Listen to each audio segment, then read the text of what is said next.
guys, so Sunday the 13th of September, so welcome to my 6 o'clock live for those of you who are just joining, about to join, or who may actually be watching it when it's not live, but it doesn't really matter.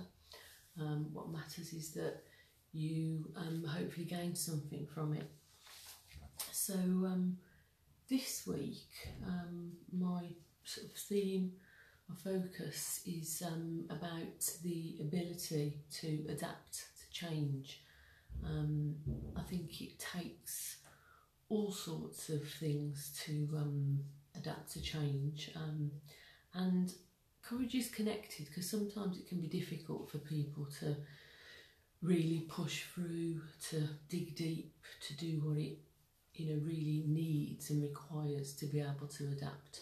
So I think it's really important. Now, for those of you who may have been following some of my other lives and possibly watch some of my morning musings, hi Granville, on my videos, there's a number of things I've been sharing, a couple of things going on. I'm sort of moving home to one change.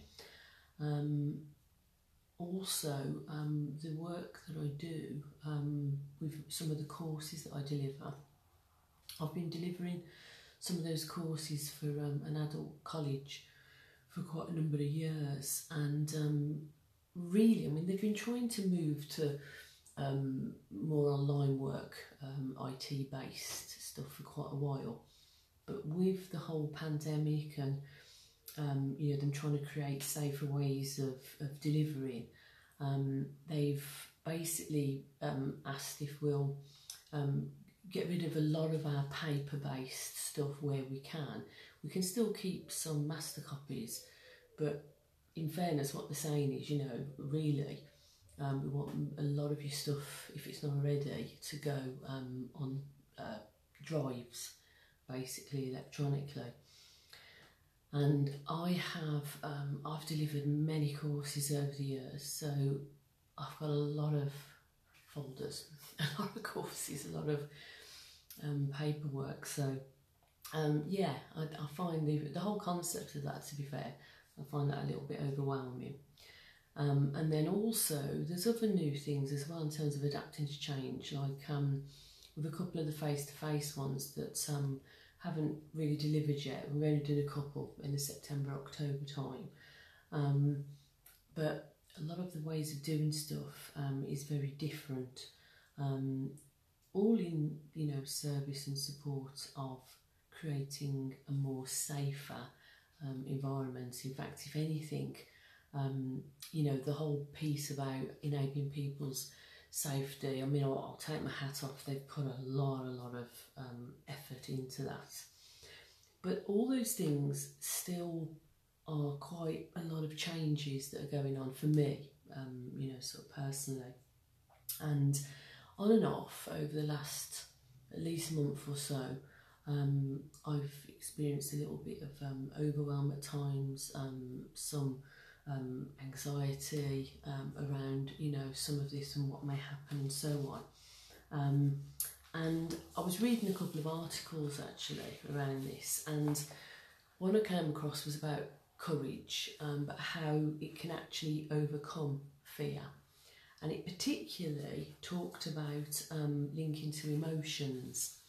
And it says, I'll read this little bit to you. It says, fear, like many emotions, is closely linked to survival, which I'm sure many of us will be aware of and know. And it says, we're afraid of things that threaten our survival, and our reaction is governed by an adrenaline response, which usually means that we're driven to fight or flight, as some of us will be aware of that. The physical effects a lot of people experience of adrenaline can include feeling cold, clammy skin, as the blood is withdrawn to vital organs to enable you to run away, so to speak, fast. But also the sensation of butterflies in the stomach, shivering, trembling, and so on. Then it goes on to say, being afraid tells you when you are concerned that you may not survive something. However, your emotional response may not be rational. It is almost certainly linked to memory, perhaps a past experience or something you may have read. And that's quite a big piece. You know, it is often linked to the emotional, so you don't always think logically and rationally at the time. And then what I really liked about this is it has a number of questions, and it says questions to ask yourself to bring courage into play when experiencing something like this. So I'll read a couple of questions to you, and I was sort of relating it to a couple of things that I was thinking about. So the first question, it's linked, there's two or three that are linked together. It says, what am I actually afraid of? Is it the right thing to be afraid of? Should I be this afraid of it? Or rationally, should I be less or more afraid? So for example, when I was thinking about this overwhelm and anxiety, this whole change of trying to put most of my all my courses on a drive and online. I mean, I said I've got some of it online, but not everything. And I asked this question, well, what am I actually afraid of? Not sure I am really. I mean, I'm say afraid. Maybe it is a bit like, oh, you know, doing something different. I think also there's the time it can take. I think also it's getting your head around, trying, you know, just doing something different, something new. So when I really look at it like that, I'm like, well, no, you know, it's not actually something to be afraid of when I ask that question. And then the next one, it says, what harm can this thing actually do to me or others? Well, again, I mean, it can't really harm me. The only thing it can do is it's going to take my time. It could probably, in some respects, even enable space, safety, and for others it may push me and them to move things onto line more, so that they can also start to use, you know, their skills. And if they don't have great IT skills, it may enable them to have to bring their skills up to speed. So that would be, you know, something that could actually be a positive benefit. And then another question, it says, what are the things that could happen as a result of my actions and or inactions? Well, I think I've mentioned a bit about the actions, but the inaction, if I don't do this, to be frank, somebody else is going to do it. And basically, like my stuff, it would get, you know, get binned, it would get thrown. I mean, they're not just going to let it sit there if they've asked me to do something with it.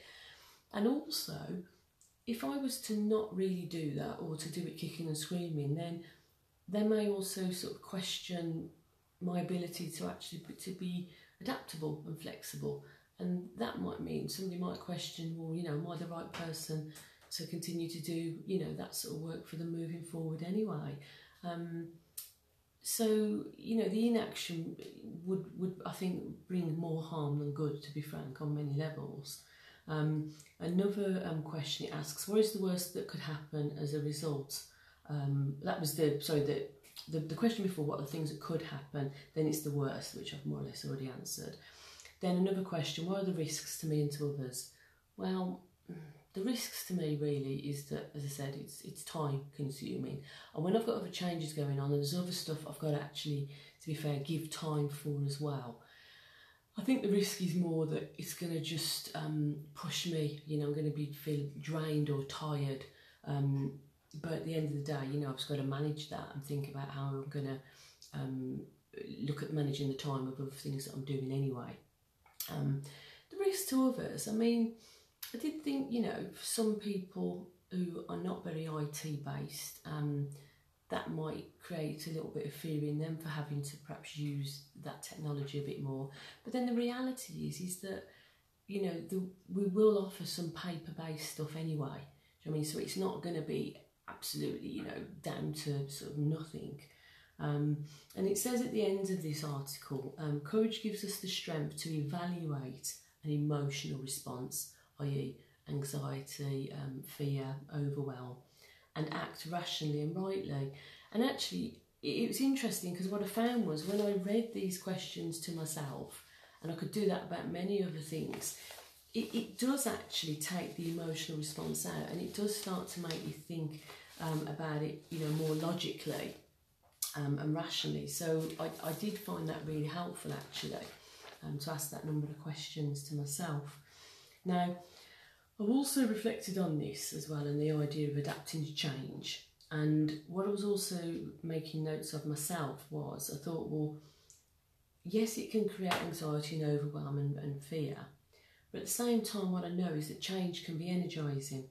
It can bring a shift in energy that can shake things up, wake you out your slumber and your routine. You know, we are creatures of, even those people who are really spontaneous, I think it's still very easy to get stuck in routines.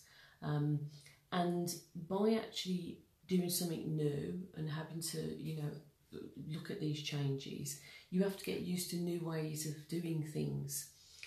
But I do recognise that too much change in a short space of time can be overwhelming. So what I also know is you need to keep your constants as well at the same time. I've always been really conscious of that. So for example, my walk with Willow each morning and doing, you know, the little video, that's a constant for me at the moment. This live, apart from a couple of times when I've taken that sort of time out, my Sunday live has actually been a constant now since March. So, you know, yeah, really sort of enjoyed it as well, felt really committed to it. My writing, my reflecting, that's my way of processing a lot of stuff, that's my constant. My gratitude journal, interestingly, has been a constant again since about March, but I have noticed the last couple of weeks I've been letting that slip. It's almost like, so what, I'm very visual, so if my journal's not sort of out in front of me as a reminder, I have sort of missed that a couple of times. So it is a constant and I need to just keep an eye on that a little bit more. And also, might sound really obvious, but doing one thing at a time. What I find is that if I think about 2 or 3 quite big things that I know I've got to do and I know they're going to take quite a lot from me, I can go into a bit of an overwhelm and a bit of a panic. And then in a way, you end up just filling your head up with so much that you almost feel like what's what I'm looking for, you're immobilised a little bit. And then it creates this response, which is like you can't really focus anyway. So you end up not really getting anything done. And then it's what you call, you know, procrastinating. And that ends up making somebody feel worse if they don't really get anything done they wanted to anyway. So this piece about just taking stock, holding back, breathing, just literally going, it's okay, I know I've got other stuff I've got to do, but for this hour or today, I'm going to focus on doing this and making sure you know get it done. And actually when I do that, generally I feel better for it. And if I don't get it all done, whatever it was, do you know what, unless it's absolutely life-threatening, what I've come to learn is that, you know, it's not that big, you know, it's not such a bad thing in the big scheme of things. So that's really important. And in fact, I was actually reading another sort of article I found online, and it talked about the benefits of change. So I thought it'd be quite useful to just read these out. It's by Amy Alexander, and it says benefits of change, and there's a few of them. So sure, again, some of us will already know these things. Personal growth. You grow and learn new things every time something changes. You discover new insights about different aspects of your life. You learn lessons even from changes that did not lead you to where you wanted to be. Flexibility. Frequent changes make you easily adapt to new situations, new environments and new people. As a result, you do not freak out when something unexpectedly shifts. Improvements. We all have things in our lives we'd like to improve. Finances, job, house, partner. All of us know that nothing will improve by itself. We need to do things differently to make that happen. Without change, there'd be no improvements. I don't know the exact quotes by, but there is something, isn't it, that goes, you know, the definition of madness, if you like, is basically doing the same thing, expecting a different kind of result. It just isn't going to happen. So it's quite important that you have to have change to make those improvements. Another benefit of change, life values. From time to time, changes make you reevaluate your life and look at certain things from a different perspective. Depending on what the change is, it may also reinforce your values. Another benefit of change, the snowball effect. Often we give up because we cannot accomplish the difficult task of making a huge and immediate change. That is when small changes become extremely valuable.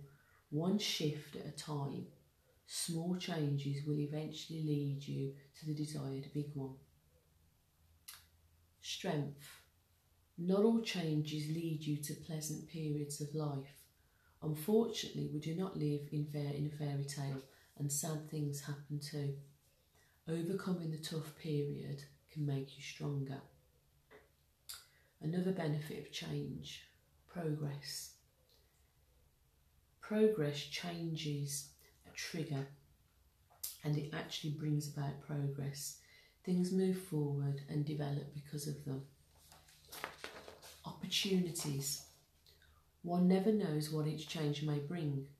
When you turn from your usual path, there will be plenty of different opportunities waiting for you. Changes will bring new choices for happiness and fulfillment. And finally, new beginnings. Each change is a turning page. It is about closing one chapter and opening another. Changes bring new beginnings and excitement to life. And then the last line says, so next time you get the temptation to avoid or resist a change, aim instead to initiate the ones that will lead to where you want to be. And remember, if there were no change, there would be no butterflies. Quite like the idea of that. And to be honest, guys, I mean, I've been doing some sort of connected to letting go of some of the paperwork and the folders to some other stuff because of the moving home soon as well, that I've been going through stuff and getting rid of some other paperwork. And actually, it's it takes time, depending on how much you've got. But it's quite cathartic actually in some ways as well. So it's a good thing as well, I have to say. So what I'm going to do is I'm actually going to read. A lot of you are sort of familiar with my my lives. I generally read most of my own poems that I've written. I am going to read one of my own, but I'm also going to read somebody else's first. I found this poem recently and I just really liked it. I just love the sound of it. It's very connected to talking about a tree, very connected to nature. And interestingly, one of the things about when you're looking at change, having a constant, there's, you know, if you like the constants, yes, there's changes in nature, but I felt that one of the constants is it's actually the trees. The trees, unless you know they're struck by lightning or something, they tend to be present and be there for quite a long time. So this first one, it's actually by somebody called Kathy Parento. It was published in 2010, and the source is on, it's called familyfriendpoems.com. So it's called Mighty Oak. Stand tall, O mighty oak, for all the world to see. Your strength and undying beauty forever amazes me. Though storm clouds hover above you, your branches span the sky. In search of the radiant sunlight, you count on to survive. When the winds are high and restless, and you lose a limb or two, it only makes you stronger. We could learn so much from you. Though generations have come and gone, and brought about such change, quietly you've watched them all, yet still remained the same. I only pray God gives to me the strength he's given you, to face each day with hope, whether skies are black or blue. Life on earth is truly a gift, every moment we must treasure. It's the simple things we take for granted that become our ultimate pleasures. I just thought there was something really sort of pertinent about that particular poem. As I said, it's called Mighty Oak by Kathy Parento. I wish I could say I'd written that, but I haven't. So I thought that was a really lovely one. One that I am going to read of my own, it's called Bedside Conversation. So quite a different kind of poem, this one. So Bedside Conversation. I'll have a cup of tea, like builder's tea. 2 sugars, please. Stroke slowly. My bones hurt on the right side. A glance, a smile, a knowing look. Eyes a twinkle with mischief. Eyes of sadness. I like you. You don't treat me like a geriatric. I've always loved painting. You've got lovely hair. You should go to that place.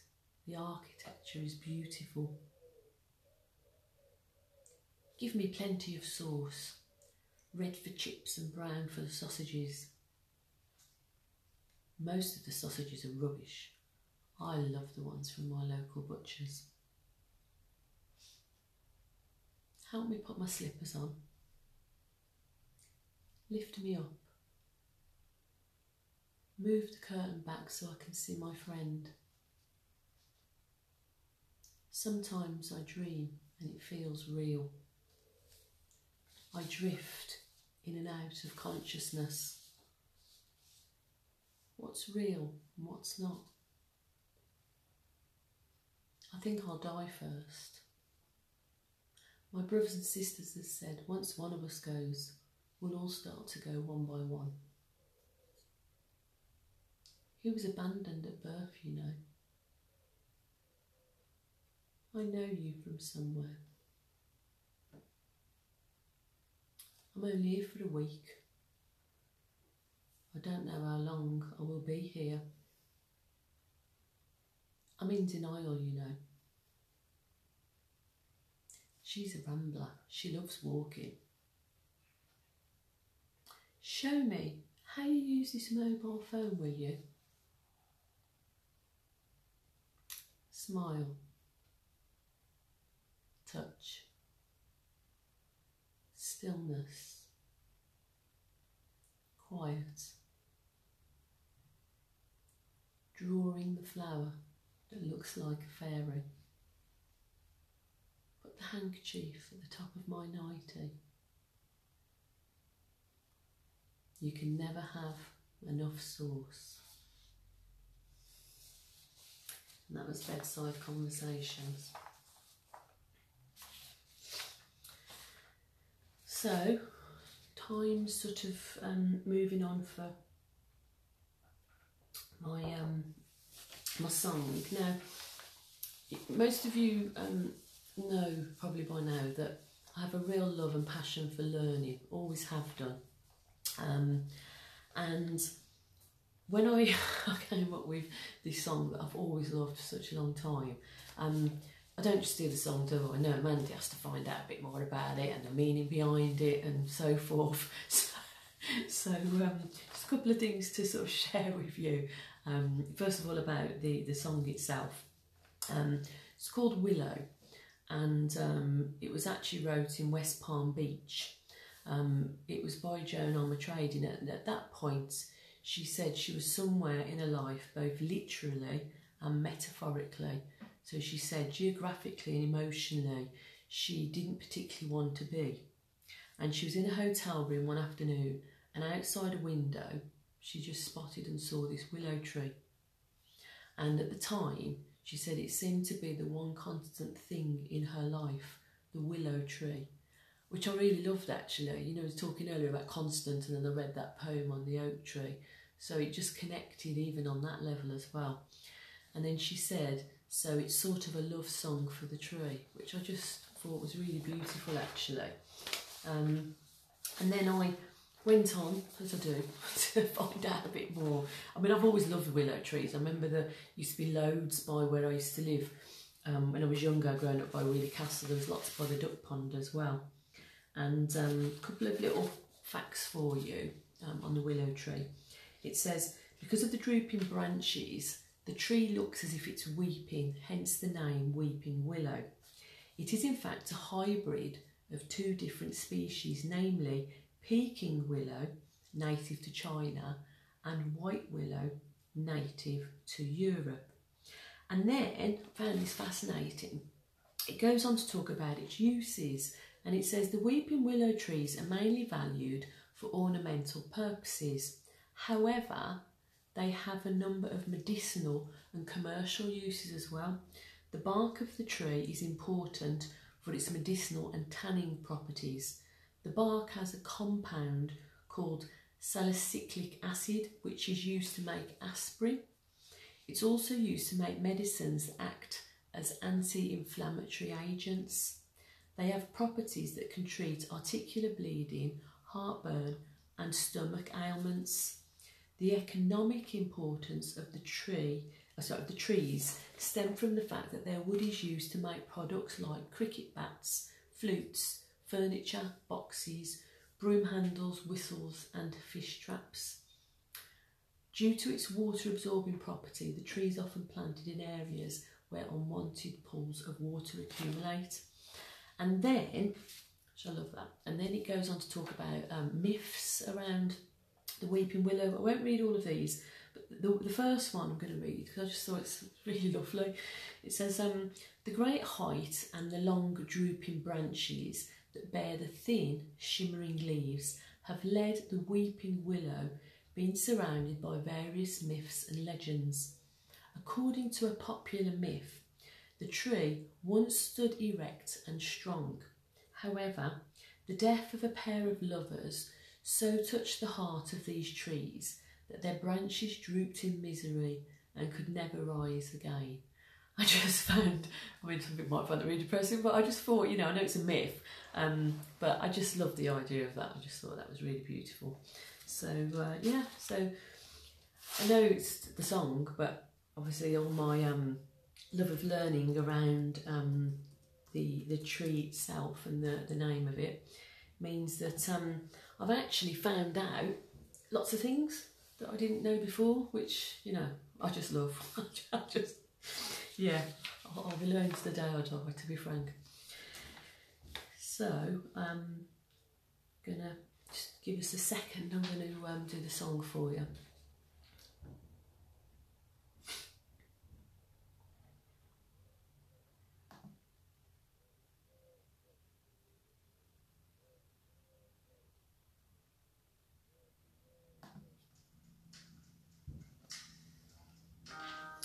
May not be the best, you know, all good ones don't come by the score.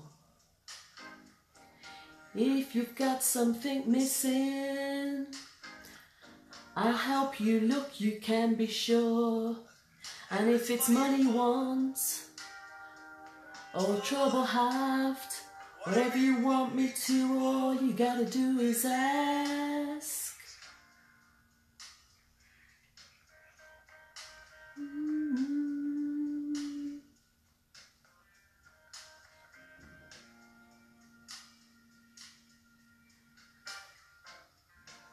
Thunder, don't go under the sheets. Lightning, under a tree. In the rain and snow, be a fireside. Come running to me when things get out of hand. Run into me when it's more than you can stand. I said I'm strong.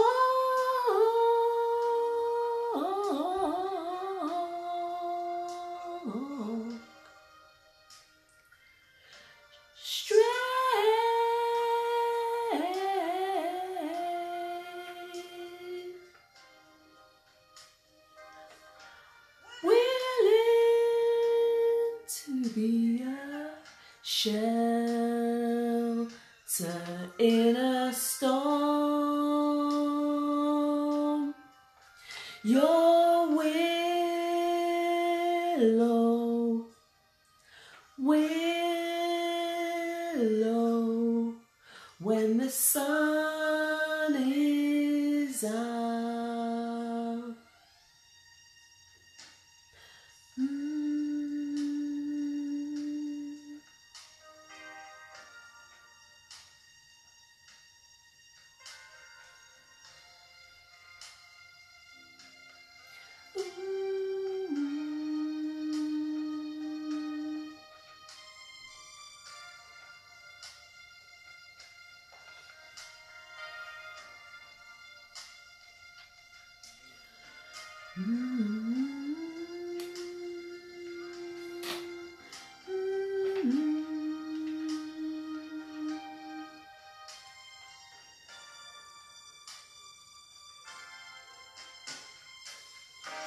A fight with your best girl, prettiest thing you ever saw. You know I will try to get a message to her. And if you want to be alone, or someone to share a laugh, wherever you want me to, all you gotta do is ask. Strong.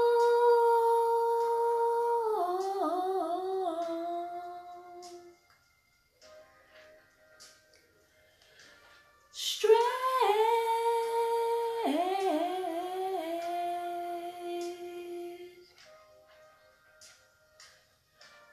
Willing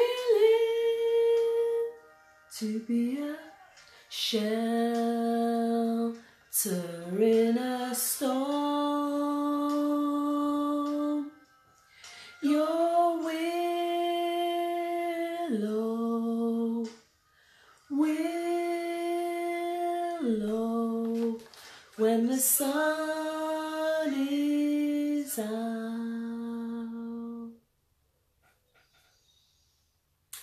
And that is my song, guys. I mean, she sings it way, way more beautifully than me, I have to say. But I just adore that song. It's just something that just, yeah, touches me, actually, touches my soul.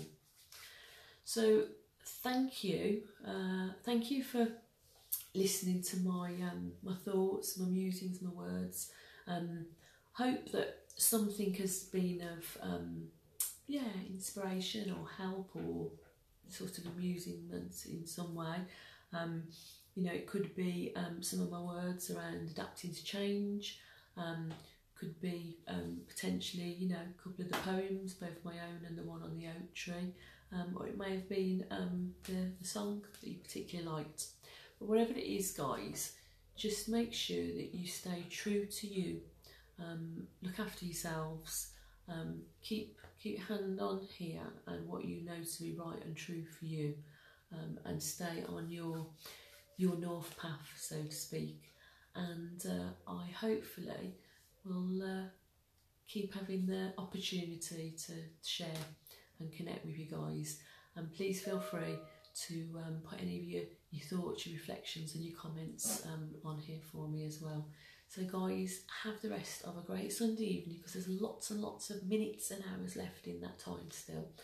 And have a good start to your week, and I shall speak to you really soon. Take care, guys. Thank you. Bye.